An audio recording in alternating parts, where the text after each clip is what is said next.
అనుదిన వాగ్దానం, daily promise. దేవుని నామమునకు మహిమ కలుగును గాక. మన ప్రభువు రక్షకుడు యేసుక్రీస్తు వర్షంలో మీకు నా హృదయపూర్వక వందనాలు తెలియజేస్తున్నాను. ఈ దినం దేవుని వాక్కు భయపడకుందువు, కీర్తన 91:6. అవును, మనం గత దినాల్లో ఇదే మాటపై 5 ధ్యానాలు చూసాం. అలాగనే ఈ దినం 6వదిగా సంఖ్యాకాండం 14:9. నీటికి మీరు యెహోవా మీద తిరగబడకుడి, ఆ దేశ ప్రజలకు భయపడకుడి, వారు మనకు ఆహారమగుదురు, వారి నీడ వారి మీద నుండి తొలగిపోయింది, యెహోవా మనకు తోడై ఉన్నాడు, వారికి భయపడకుడి అని. Praise lord.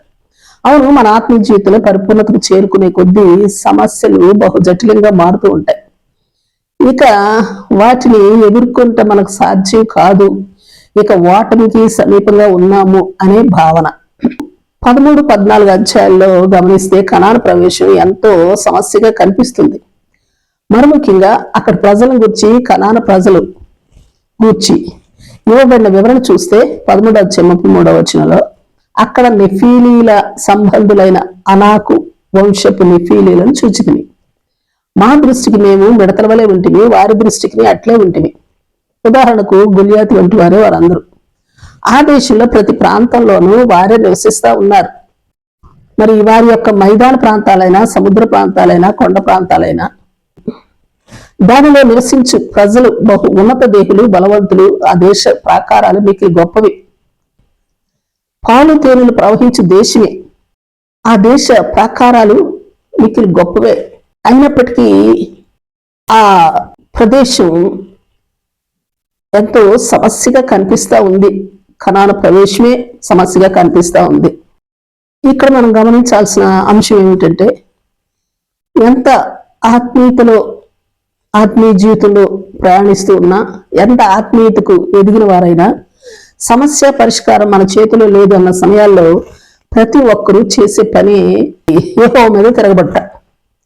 ఎందుకు ఇలా జరుగుతుంది, నేనేం చేశానని, నాకే ఎందుకు, ఇలాంటి పరిస్థితుల్లో నువ్వు మౌనంగా ఉంటే ఎట్లా, ఇట్లా ఇంతటితో ఆగదు మన నోరు, ఇంకా ఏమేమో మాట్లాడుతూ ఉంటాం కదా.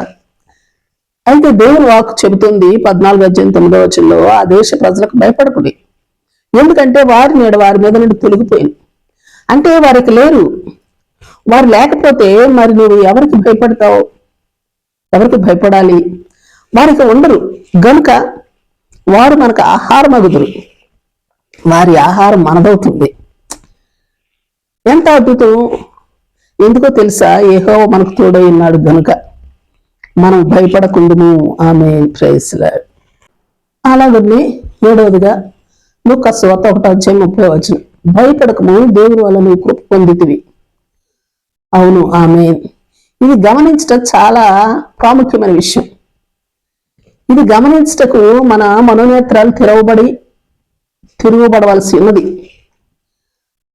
మనం ఎదుర్కొనే ప్రతి పరిస్థితుల్లోనూ మనకున్న టాలెంట్, మనకున్న సోర్సెస్, మనకున్న పరిసరాలు, మనకున్న ఆధిక్యత, మనకున్న బలము, మనకున్న గొప్పతనం, మనకున్న పలుకుబడి, ఇట్లా చూస్తూ ధైర్యాన్ని తెచ్చుకుంటూ ఉంటాం. కానీ ఎంత గొప్ప విశ్వాసులైనా, గొప్పదైన జనులైనా దేవుని కృప మీద ఆధారపడేవారు ఎంతమంది? అన్ని పరిస్థితుల్లోనూ, అన్ని రంగాల్లోనూ మనకు ఎల్లప్పుడూ సర్వకాల సర్వావస్థల్లోనూ దేవుని కృపను పొందితిని అన్న విషయం మనకు గుర్తుకు రాదు. మనకు గుర్తు ఉంటే మనం భయపడకుండా ఉంటాం. అవును, దేవుని కృప ఉంటే మనకు చాలును కదా. ఎందుకంటే 2 కొరింథీ 12:9 చెప్పబడినట్లుగా మన బలహీనతల్లోనూ, నిస్సహాయ స్థితిలోనూ ఉన్నప్పటికీ, అది రోగమైన, ఒంటరితనమైన, దిక్కుతోచని స్థితి అయినా, మనకు శక్తికి మించిన శత్రు సమస్య, శోధన ఎదురైనా, ఒకవేళ వారు రాజులైనా, అధికారులైనా, బలవంతులైనా, వారికి పదవి ఉన్నా, పలుకుబడి ఉన్నా, ఏమైనా కానీ అప్పుడే క్రీస్తు శక్తి మీద పరిపూర్ణంగా నిలిచి ఉంది నేను విజయవంతంగా మార్చేది ఆయన కృపే. అందుకే ఆయన కృపలో ఉన్న గొప్పతనాన్ని గుర్తించి బహు సంతోషంగా అతిశయపడుదుము గాక, భయపడకుందుము గాక. ఆమేన్, ఆమేన్. ప్రార్థన చేసుకుందాం. ప్రేమ నమ్మకం కలిగిన మా పరలోకపు తండ్రి, నీ పరిశుద్ధ నామానికి స్తుతులు, స్తోత్రాలు. దేవా, మా పరిస్థితి ఏదైనా ఎటుదైనా నేను భయపడకుండాట్లు మీరు మాకు ఇచ్చిన భరోసా లేక ధైర్యాన్ని, నిబ్రాన్ని బట్టి, భయపడవద్దని సెలవిస్తున్న మీ మాటను బట్టి మీకు కోట్లాది వందనాలు, స్తుతులు, స్తోత్రాలు. దేవా, సర్వకాల సర్వావస్థల్లోనూ మాపై మీరు చూపుతున్న శ్రద్ధాశక్తులను బట్టి, మీరు ఇవ్వబోతున్న విజయాలను బట్టి మీకు మా నిండు కృతజ్ఞతలు, స్తుతులు, స్తోత్రాలు. దేవా, నేను అందరము నీ మాటపై, నీవు మాపై, మరి ముఖ్యంగా నీ కృపపై ఆధారపడినట్లుగా మమ్మల్ని దీవించి బలపరిచి మాలోనున్న భయాలను, ఆందోళనను తొలగించి విజయాన్నిచ్చి మమ్మను మీరు దీవించమని ప్రార్థిస్తూ, మీరే మహిమ పొందుకోమని ప్రార్థిస్తూ యేసు నామములో అడిగి వేడుకొంచున్నాం తండ్రి. Amen, amen. Praise Lord. రేపు మరొక వాగ్దానంతో మనం కలుసుకుందాం.